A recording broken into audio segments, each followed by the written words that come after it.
Bueno, esto no es que sea improvisado, pero les he pedido. Es la apertura que hacemos oficial y además volvemos después de 3 largos años a hacer jornadas técnicas aquí en Andeze. Tenemos algún fiel seguidor, como veo por ahí, que no se pierde ningún evento.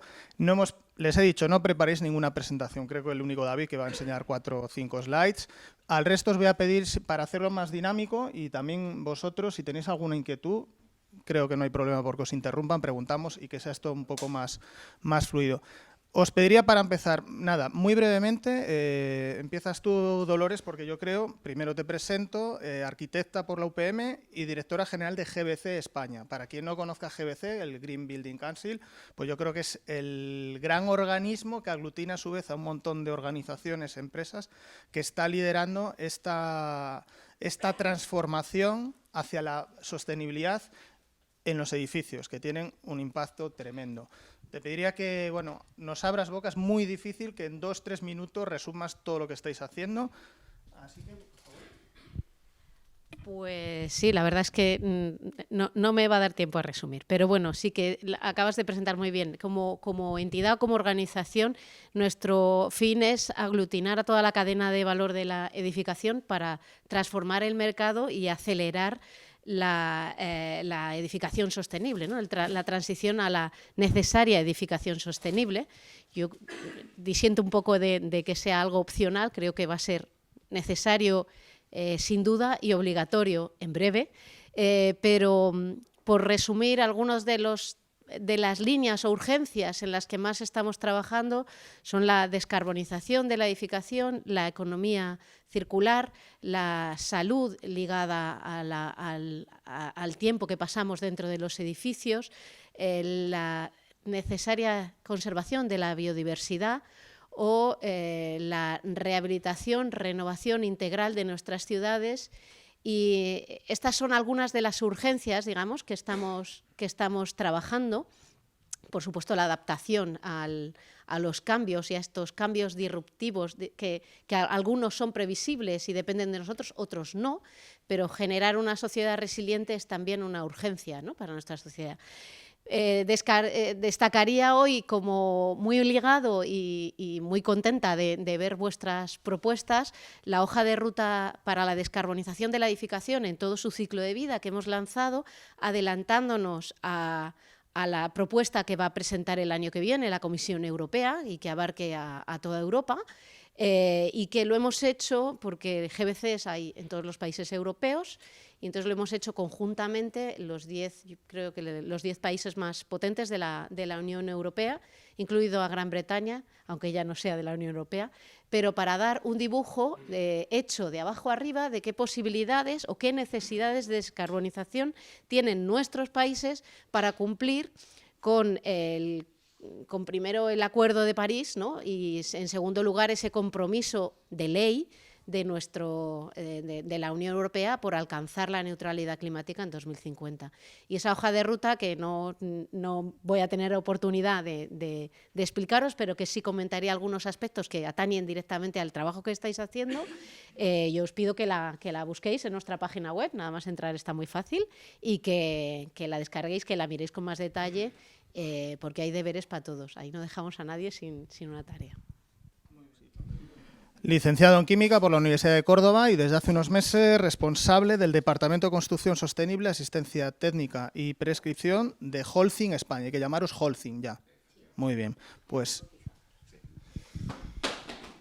Buenos días, muchas gracias. Gracias a todos por estar aquí, creo que es muy interesante la jornada. Sí, somos recientemente Holcim España. Nosotros a nivel de grupo pertenecíamos al grupo Holcim desde la fusión hace ya... va camino de 7 años y aquí en España recientemente ya nos hemos cambiado de nombre, ahora ya somos Holcim España y bueno, estoy totalmente de acuerdo con lo que has comentado. Al final se trata de que la construcción sea sostenible, para lo cual vosotros tenéis una labor fundamental, que para que sea sostenible por supuesto tiene que ser durable, no hay nada como un elemento de hormigón. Bueno, como quieras. Pásamela si quieres. Vale. Y bueno, nosotros en este aspecto pues llevamos ya trabajando muchos años precisamente en esa descarbonización. Para nosotros esas palabras no son nada nuevas. Estoy aquí en todo el medio, con vuestro permiso me voy a apartar un poco. Fundamentalmente nosotros tenemos claro que nuestro compromiso tiene que ir en hacer ciudades más sostenibles. Y eso pasa por ver la construcción desde una manera holística. Y eso supone pues, que hay que trabajar en operaciones verdes, es decir, todo lo que podemos hacer nosotros por nuevos productos, nuevos procesos, nueva tecnología, pero no solo quedarnos así, quedarnos, dar un paso más en construir mejor con menos. De ahí los procesos constructivos que se están desarrollando, la labor que tenéis vosotros a nivel de la industria del prefabricado, promoviendo nuevas soluciones en la arquitectura, aprovechar la descarbonización de las ciudades usando materiales más sostenibles, no solo relacionados con la fabricación de cemento y hormigones, sino otra serie de productos adicionales. Y una pata que ha comentado que me parece vital es la circularidad. Ese concepto de construir nuevo desde lo viejo, aprovechar todos los recursos que se ponen en las ciudades para volverla a aprovechar en el sistema y volver a con eso cerrar el círculo. Creo que bueno, eso va en línea un poco con esa visión holística de reducir el impacto de nuestro sector en el calentamiento global. Y simplemente un detalle que vosotros lo conocéis seguro, el cemento y consecuentemente el hormigón pues tiene una impronta en esa huella de CO2 de nuestras ciudades, pero ya se sabe, todos lo conocéis, que el 70% de las emisiones de CO2 relacionadas con la edificación está en el uso de esa edificación, no tanto en la construcción. En todo caso, ya a día de hoy se dispone de una serie de materiales con un menor impacto en CO2, en emisiones de CO2, en nuestro caso de la gama EcoPlanet, que son materiales que en general tienen una reducción de huella mínima de un 30%, pero sin comprometer las prestaciones en el siguiente paso. Es decir, usted puede hoy usar un producto que tiene una huella de CO2 por debajo mínimo de un 30% menos y llegamos hasta niveles del 70%, pero que son capaces de mantener las prestaciones que se le requieren a un hormigón convencional. Ahí es donde está el reto, ¿no?, de este tipo de materiales. Esto además, como sabéis, existen en el sector cementero unas declaraciones ambientales de productos que son sectoriales, es decir, todos los fabricantes de cemento de primera línea pues tenemos nuestros datos que pasamos a la asociación Oficemen, y el IECA pues se encarga de evaluar esos datos y bueno, pues tenemos la declaración ambiental de producto sectorial por cada uno de los tipos de productos. Nosotros hemos dado un paso más y tenemos nuestra declaración de producto propia. Creo que hemos sido de los primeros en el sector español en tener esa declaración ambiental de productos, con dos tipos de productos, los más significativos. Vendrán más, uno con un mínimo de un 40% de reducción respecto de un cemento convencional, otro hasta un 70%. Por tanto, a día de hoy ya pues se pueden hacer cosas mejorando esa impronta de CO2 que inevitablemente por el uso del cemento tenemos, ¿no? Entonces, bueno, al final se comentaba antes que esto era un ejercicio de transparencia y nosotros somos precisamente de esa opinión. Se puede comunicar perfectamente qué es lo que hay. También se ha comentado que, bueno, pues que dependiendo del mercado habrá gente que lo valore y gente que no. Y estoy totalmente de acuerdo que a día de hoy hay gente que lo valora, pero es que el día de mañana no será una valoración o una opción. Es que no va a quedar hacer otra. No va a quedar más remedio que hacer las cosas de una manera distinta. Si seguimos haciendo lo mismo de la misma manera, no vamos a tener un resultado distinto. Por tanto, estoy totalmente de acuerdo que vendrá, más bien pronto que tarde. Y bueno, finalmente quería aprovechar la presencia hoy aquí. Seguro que hay muchos arquitectos en esta sala y contactos vuestros también. Simplemente que tengáis esa información. Nosotros, como miembros de Holcim, participamos en la Holcim Foundation, y esa fundación va a sacar ya, unos nuevos premios de arquitectura sostenible que os animo que, bueno, pues que la conozcáis y que la valoréis, porque son premios que llegan a una cuantía, creo, de 1 millón de euros, que tienen un reconocido prestigio a nivel mundial y además se habla mucho sobre sostenibilidad, o sea que os animo a que la conozcáis. Muchas gracias, Ignasi. Gracias, David. Y ahora presento a Ignasi Jarauta, que es secretario general de ANFA. ANFA es la Asociación Nacional de Fabricantes de Aditivos, y desde hace aproximadamente un año tenemos un acuerdo de colaboración entre Andez y ANFA, aunque desde tiempos inmemoriales en distintas organizaciones, especialmente en la Plataforma Tecnológica Española del Hormigón, pues ya veníamos colaborando. Y tengo que agradecerte que, aunque hayas intervenido poco en todo este proceso de desarrollo, cada vez que nos has dado puntadas sin hilo, ha sido muy provechosa tu aportación. De ahí que te hayamos invitado a que estés en esta jornada de apertura. Perfecto. Gracias. Pues un poco aprovechando lo de tiempos inmemoriales, voy a partir de la base de cómo ha evolucionado la vista que se ha tenido de los aditivos de hormigón en general en el mercado, tanto por los usuarios intermedios como por los usuarios finales. Yo empecé a trabajar este mes hace 50 años en la construcción de la central nuclear de Ascó. Seguramente muchos de los que me estáis escuchando no habíais nacido.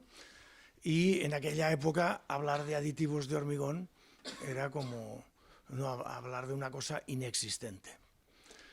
Desde el 73 al 83 estuve allí trabajando y aprendí muchísimas cosas.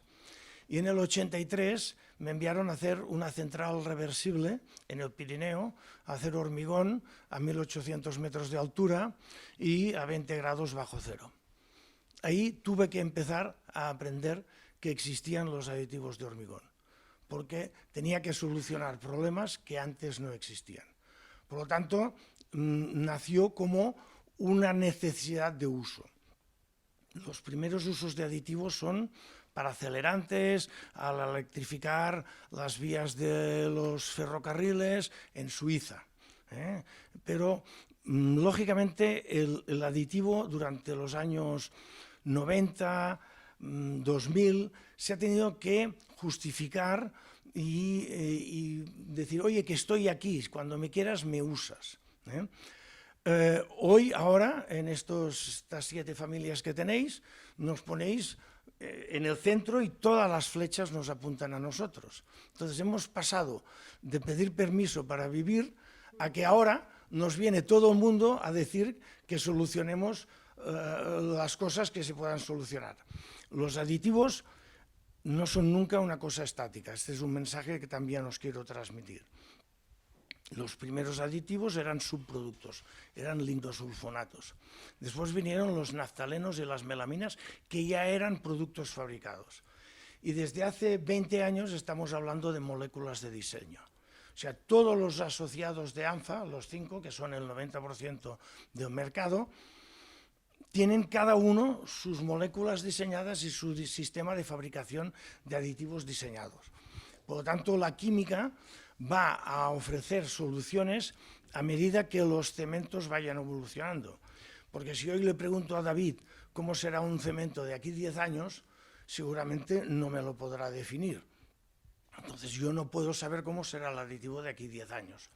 Pero sí que en esa cosa que estáis hablando de trabajar con las cartas boca arriba y cooperar, entre todos tenemos que lograr estos objetivos porque nos va la piel a todos. Entonces, no sé si con esto... Sí, perfecto. Pues voy a empezar lanzando una pregunta a cada uno. Vuelvo otra vez al principio. A Dolores, has hecho mención a la hoja de ruta que habéis actualizado recientemente, pero también el informe País, que yo me lo he leído y releído, que me parece súper interesante, nos abre todavía más los ojos. 6 urgencias que definís. Me voy a quedar con las 2 primeras. No sé si son más o menos importantes, pero son las 2 primeras.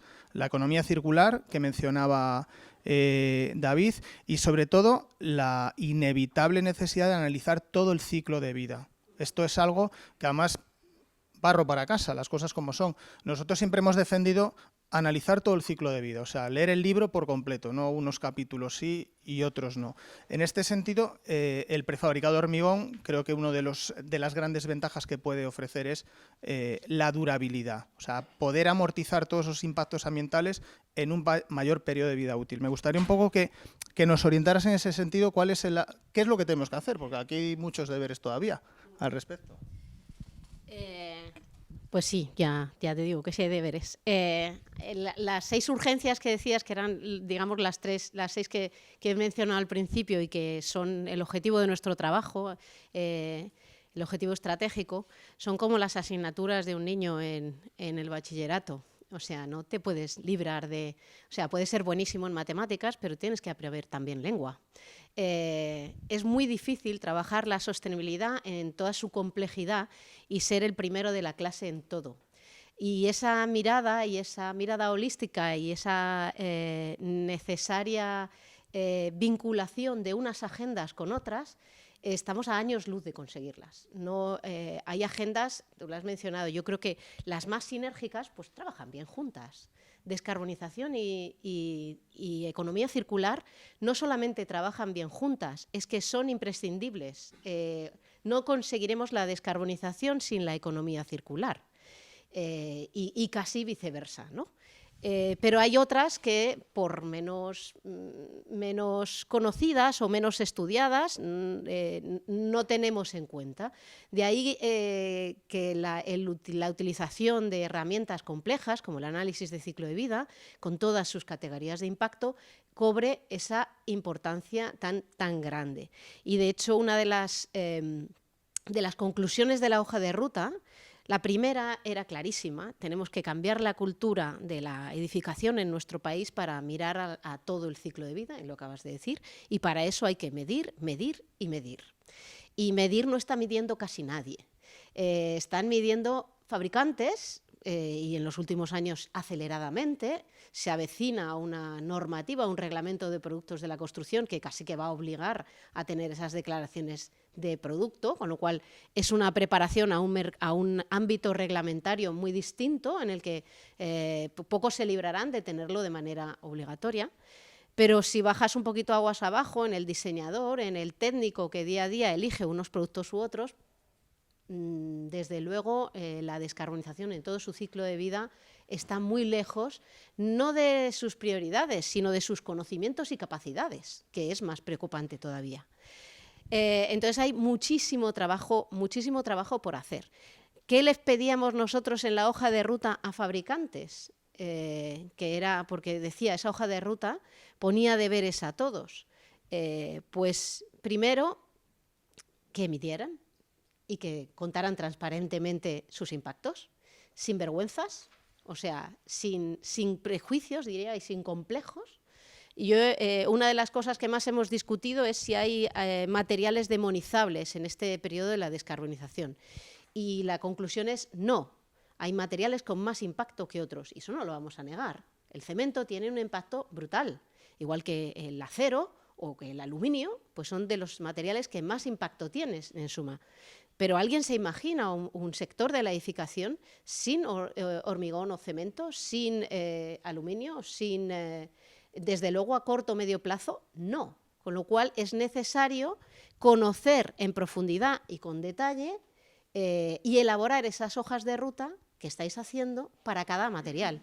Y además poner encima de la mesa que el problema no se solucionará en 2050, sino que se soluciona hoy y mañana y como mucho pasado mañana. Quiero decir, hay un presupuesto de carbono acotado y nosotros hemos hecho ese ejercicio de medir cuánto carbono necesitamos para descarbonizarnos y los números son muy, muy, muy pesimistas. No hay carbono, no hay presupuesto de carbono suficiente para descarbonizarnos.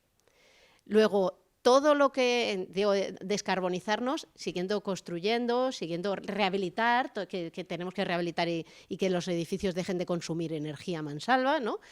Pues no hay tanto. Entonces hay que elegir muy bien cómo se invierte y qué, por eso preguntaba antes, cómo de factible es, porque lo que lo tengan más factible y más fácil deberían estar haciéndolo ya, no esperando a que sea obligatorio. porque el carbono es escaso, habría que verlo, ¿no?, como el oro. Pues si es escaso, no es o sea, hay que valorarlo así, ¿no? Es un poco... Y, por supuesto, hay que aunar las agendas. Si hay un material reciclable o que tiene un uso y otro uso, pues es el hormigón y sus áridos y sus... y, sin embargo, no tenemos un mercado ahora mismo de áridos reciclados que absorba la cantidad de áridos que podríamos estar produciendo de alta calidad, porque se pueden producir áridos de alta calidad y utilizarse para valorizarse y utilizarse para productos de primera calidad, no para subbases o para rellenos de vertederos o para... encontremos en el reciclado y en esa economía circular un valor, y un valor ya, no un valor en 2050. Pues casi, mira, contesto a esto último. En uno de los siguientes desayunos técnicos vamos a tener aquí ocasión de que esté alguien en representación de la Universidad Politécnica de Madrid, que está en un proyecto que intenta poner en contacto a generadores de RCDs que se puedan reciclar y los clientes, porque eso ahora mismo está totalmente deslavazado, no sabes a dónde tienes que ir, y creo que es una labor muy buena y vendré aquí a hablar al respecto. Es decir, esto no para. Me voy a poner un poco más técnico y le voy a preguntar a David. Claro, el cemento es un componente esencial en los elementos prefabricados y todavía más en la fabricación de elementos prefabricados estructurales, que ahí estamos muy encorsetados por la normativa. Nos dice qué podemos utilizar, qué tipos de cementos podemos utilizar y cuándo y cuáles no, y sobre todo porque por nuestra propia filosofía tenemos que producir rápido, desmoldear rápido, y esto va a generar algún tipo de... Vamos a tener que encontrar una solución, un punto de encuentro entre esos cementos con mayor contenido de adiciones y esas necesidades operativas. Si nos puedes contar un poco cómo lo ves o qué estáis haciendo al respecto. Sí, bueno, esto, como bien acabas de comentar, no hay que esperar a 2050 para hacer según qué cosas. Como comentaba, bueno, nosotros en esta historia de hacer las cosas con una impronta menor de CO2, fomentando la circularidad, llevamos hablando de esto 20 años. Es verdad que muchas veces hablábamos un poco en el desierto, ¿no? Que quitando 4 o 5 interesados se hablaba poco de este tema, ¿no? A día de hoy el mensaje que se traslada es que ya hoy se pueden usar cementos con una baja huella de CO2 y, por tanto, hormigones, tipo de prefabricado o hormigón in situ, con una huella de CO2 de un 30% hasta un 70%. Ya hoy no hay que hacer ninguna innovación ni ninguna cosa que venga a futuro. ¿Qué impacto pueden tener este tipo de cementos especialmente en la industria del prefabricado? Bueno, lo que está claro que cambia es lo que comentaba antes. Si hacemos las cosas de la misma manera no vamos a tener un resultado distinto. Eso está claro. Nosotros, es verdad que cuando hablo en este caso por mi empresa, el sector en general, pues todos vamos moviéndonos, unos a unas velocidades y otros a otras. Todo el sector se está poniendo en el mercado cementos de menor huella de CO2. Se está fomentando que no se use un cemento tipo 1 para todo. Hasta hace relativamente poco el cemento más bueno era el 52,5. Tipo 1, 52,5, pero ¿para qué, no? Si es para echar aquí un bordillo. Hombre, pues lo mismo hay otro cemento que es un poquito más interesante para eso, ¿no? En el caso concreto del prefabricado, nosotros tenemos una limitación normativa. La normativa de cemento es común en la Unión Europea. Se están lanzando nuevos cementos a nivel europeo que luego requieren de una transposición a norma española. Bueno, pues están a nivel europeo ya hay usos de cementos tipo 2C que en España pues todavía no se va a usar. Se está contemplando a nivel europeo el uso precisamente de residuos de construcción y demolición en el cemento. Eso tardará en llegar aquí a España, independientemente del ritmo que coja a nivel europeo. Pero bueno, con lo que tenemos a día de hoy, estos cementos que hablaba yo antes, el cemento tipo 3, ¿con el cemento tipo 3 se puede usar en un prefabricado normal y corriente? Pues quitando el pretensado, sí. De hecho, tenemos varios clientes y tenemos otro tipo de cementos también, con una huella también por debajo del 30% o menor del 30% respecto de un cemento tipo 1, y se están usando a día de hoy. ¿Se hace de la misma manera que cuando se hacía el cemento, cuando usaban el cemento tipo 1? Lógicamente no. Y bueno, pues eso ya depende un poco de cada una de las empresas cómo va gestionando eso.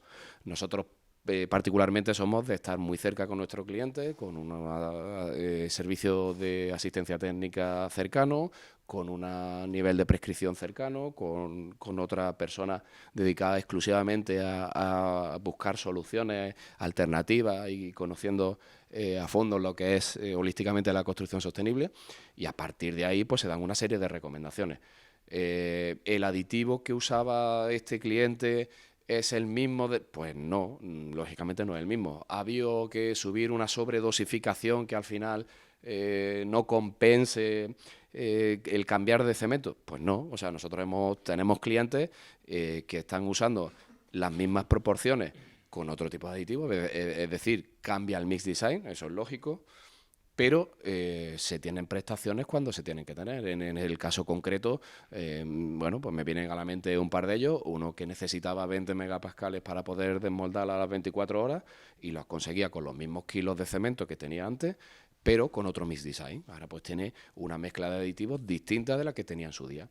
Posiblemente esas resistencias que él pedía un día, la sigue teniendo de otra manera, y ahora lo que tiene es pues una recuperación de resistencia de 1 a 7 y hasta 28 y por encima de 28 mucho más grandes de las que tenía en un principio, con lo cual pues ha sabido organizarse su producción pues para dar un producto incluso de más calidad respecto de la que tenía antes en términos de prestaciones mecánicas. Por tanto, no solo no es un problema, sino que puede ser incluso parte de la solución, pero sí es verdad que hay que verlo caso por caso. En el caso concreto del pretensado, pues ahí sí tenemos una limitación normativa, en este caso por la normativa del hormigón, que como sabéis solo permite cementos tipo 1 y un par de cementos tipo 2, pero bueno, ahí hay una cierta limitación y quizás en este tipo de diseños pues habrá que pensar para reducir la huella del producto en otra forma de fabricarlo, quiero decir, en espesores, en recubrimientos, etcétera, etcétera. Entonces, bueno, yo creo que se van dando pasos poco a poco, pero todavía efectivamente queda mucho camino por recorrer. Aquí yo creo que ya le estamos poniendo ya la pelota botando a Ignasi. La importancia que tiene la química. O sea, el aditivo aparentemente ocupa una parte muy pequeña, pero el impacto es enorme. Y en esta transformación, este desarrollo sostenible, pues tiene mucho que decir. Ya lo vi, él ha tirado muy atrás en el tiempo, pero a mí me gustaría que contaras hoy cuáles son los principales avances tecnológicos. Vamos a tener aquí también la participación de algunas de las empresas aditiveras que forman parte de ANFA, pero que también forman parte de Andeze. Alguna está hoy aquí presente, pero me gustaría un poco que nos esbozaras lo más novedoso al respecto. Bueno, hoy en día creo que casi todo el mundo toma decisiones por el principio del coste. Entonces, ahora David ha dicho muy claramente que hay que cambiar el chip. Entonces, yo pienso que de la manera que ha ido hoy la presentación, está claro que el gerente de la empresa de prefabricados le dice al director de producción que tiene que seguir fabricando productos que tengan más o menos las mismas características, pero con otro tipo de cemento o adaptándose a la dinámica, porque entiendo que lo de los cementos no es una foto ahora ya fija, sino que seguirán evolucionando. Entonces, los aditivos trabajan de dos maneras. Uno es es un producto químico, pero que tiene un efecto físico. Entonces, el reductor de agua, el superplastificante, yo creo que en general no se usa a su máxima potencia. Si estamos acostumbrados a mirar las curvas de los motores de los coches, tenemos dos curvas distintas, la del par motor y la de la potencia máxima. Entonces, el par motor es a revoluciones intermedias y la potencia máxima es casi a revolución máxima.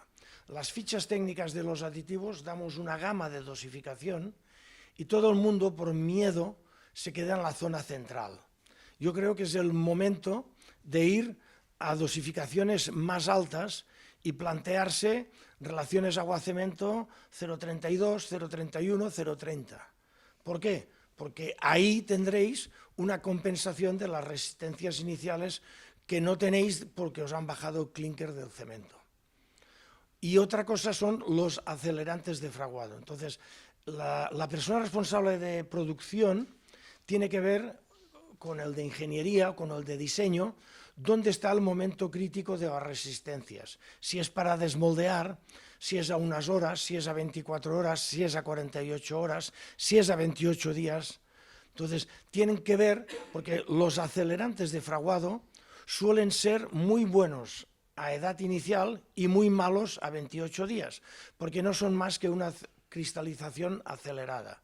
Y esta cristalización acelerada, y eso los que hayáis trabajado con gunitas lo sabréis, dosificaciones que sin aditivo de gunita dan una resistencia a 28 días, con el aditivo de gunita dan un 60% de esa resistencia a 28 días, pero dan la resistencia que se necesita a los minutos para que la gunita se aguante. Entonces, tenéis que tener muy claro qué queréis para después llamar a fabricantes de aditivos y trabajar juntos en lo que queráis hacer. Pero la química solo puede ayudar, en este caso, a quitar agua y acelerar la reacción. Muy bien. A mí me gusta más estar ahí sentado que de moderador, porque me quedo con ganas de decir tantas cosas, pero y así también voy un poco animándoos a que preguntéis o a que reflexionéis, incluso hasta que critiquéis, que de las críticas también se aprende. Toda esta, yo creo que lo leo mucho en vuestros comunicados, esta visión holística que hay que tener con la sostenibilidad. O sea, la sostenibilidad no es atacar uno o dos frentes, sino que tenemos tal cantidad de factores que hay que saber establecer una estrategia adecuada y saber qué puedes tocar, la economía que le habéis puesto. Claro, ¿lo puedo tocar todo? No. Tengo que saber hasta dónde puedo llegar con los medios que disponga. No hemos hablado aquí de la industrialización, al menos así lo observamos aquí en Madrid, se está viendo. Se va cambiando poco a poco, paulatinamente, hacia un mayor grado de industrialización de la construcción. Entiendo que la manera de construir o de edificar de manera sostenible es tratando de industrializar todo lo que se pueda. No sé en este sentido vosotros cómo lo veis, porque también un poco que lo comentes. Bueno, la industrialización es curioso porque se habla de industrialización y unos consideran unas cosas u otras como industrialización. Yo he oído hasta que industrializar es hacer ladrillos, porque es hacer un material de construcción homogéneo en una industria que luego se pone. Entonces, hay un amplio abanico por lo que entendemos industrialización. A mí, más que la industrialización en sí, lo que me gusta pensar es para qué industrializar, ¿no? Y se me ocurren tres buenas razones y salen modelos distintos de industrialización que los que muchos tenemos en mente. La mayor industrialización en nuestra sociedad se produjo pues, con la revolución industrial, ¿no? Y en segundo lugar, seguramente, con la invención de la producción en cadena, ¿no? Que tenemos todos en mente, de los coches, de los aviones o de cualquier producto que utilicemos en nuestra vida diaria.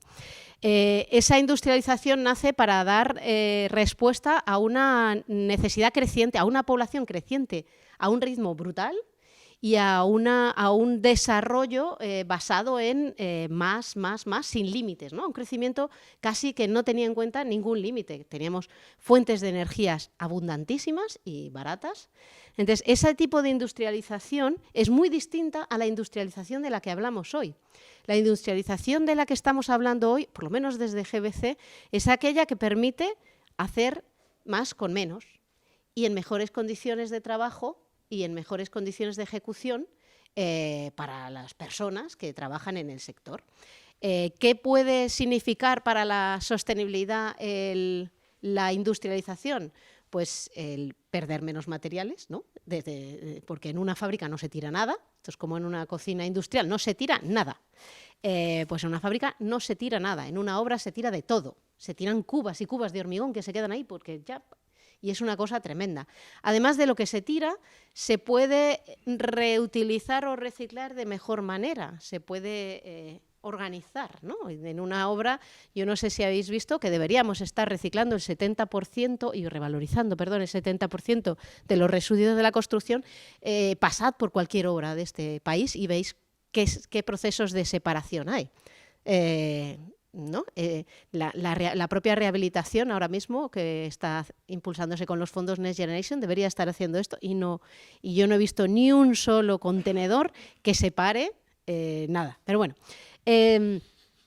Dicho lo cual, si estamos pensando en industrializar para ser más eficientes, de acuerdo. Si estamos pensando en industrializar para generar más y crecer, pues ya tenemos los límites muy cargados, muy marcados. Entonces hay que entender bien la inversión y a qué plazo se recupera, porque no estamos hablando de construir 600.000 viviendas al año como se hacían antes de ayer en este país. Estamos hablando de incluso reducir la nueva construcción para amortizar o poner en valor lo ya construido. Entonces hay que hacer una industrialización, digamos, a medida y de sastre casi, yo diría más de taller que de grandes fábricas, pero bueno, dicho sea de paso, por supuesto, la industrialización es una medida que puede ayudar y que puede ser muy coherente con la descarbonización y sobre todo con la economía circular y con los derechos de los trabajadores y con atraer mano de obra a este sector que está muy denostado y que va a tener problemas de ejecución en el futuro. Bueno, ya los tiene en el presente, pero en el futuro irán a más. Yo en este aspecto quería apuntar a una cosa, porque efectivamente estoy totalmente de acuerdo con lo que has comentado.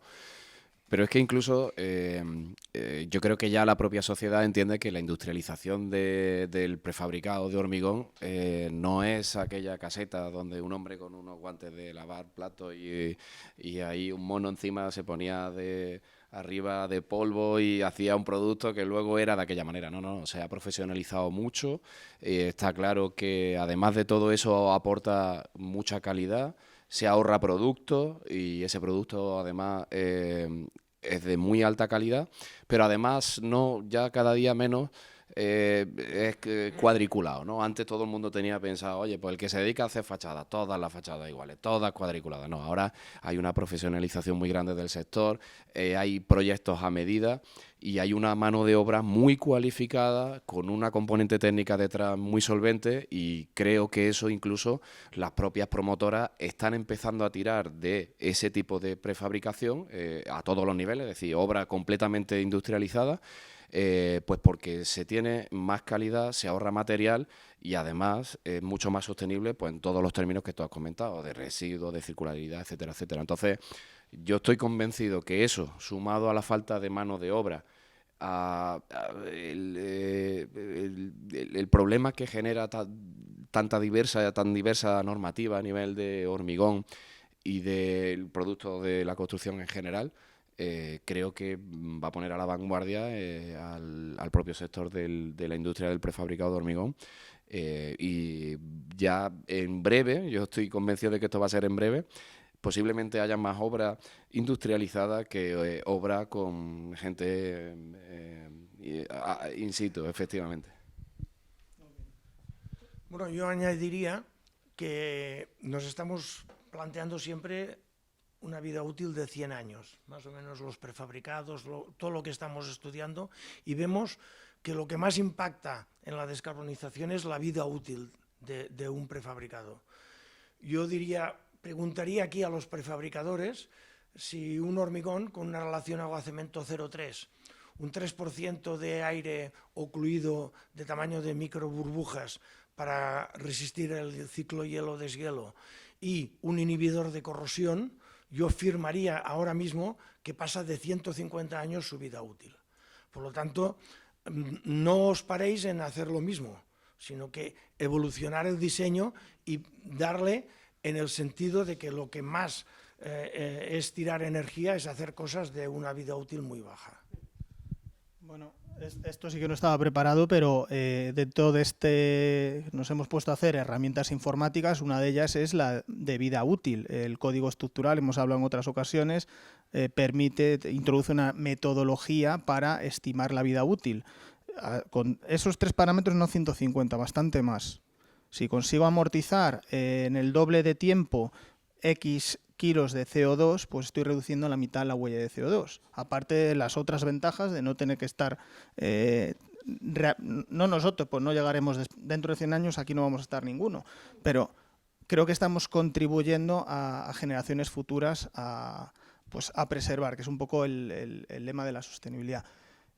Bueno, os agradezco enormemente. Yo creo que hemos conseguido un poco el objetivo y casi os doy a vosotros pie. ¿Alguna pregunta? Sí, Joana. Hola, buenos días. Joana Roncero, de Votorantín.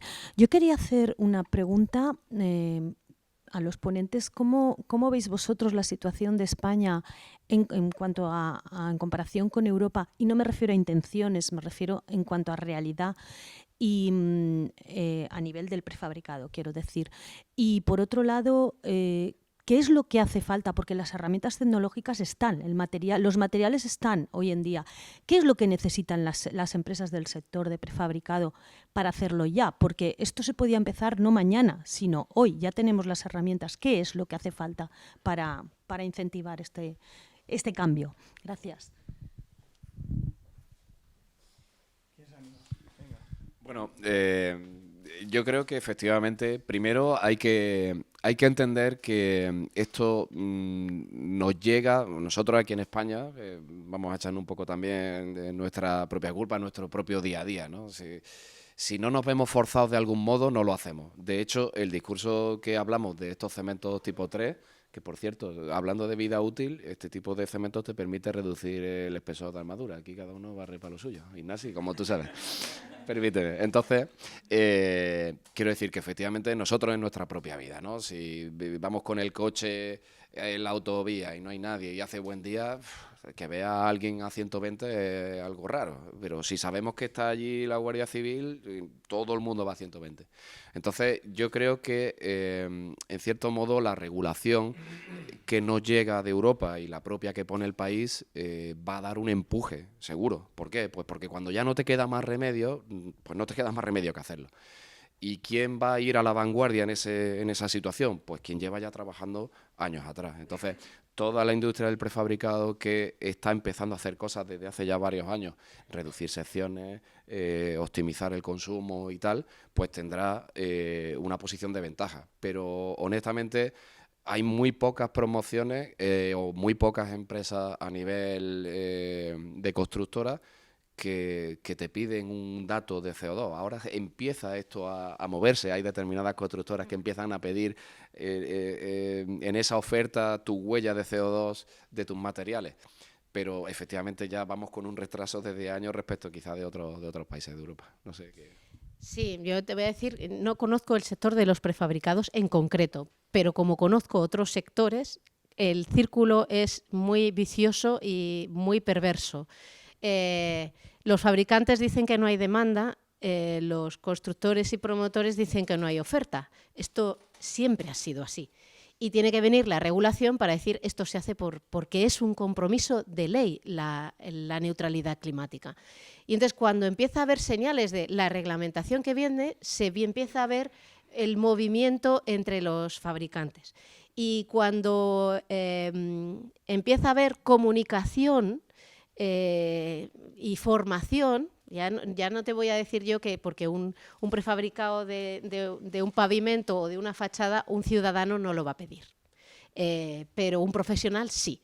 Y ahí falta formación y capacitación. Y cuando viene la regulación, los colegios profesionales y las empresas de consultoría empiezan a colocarse.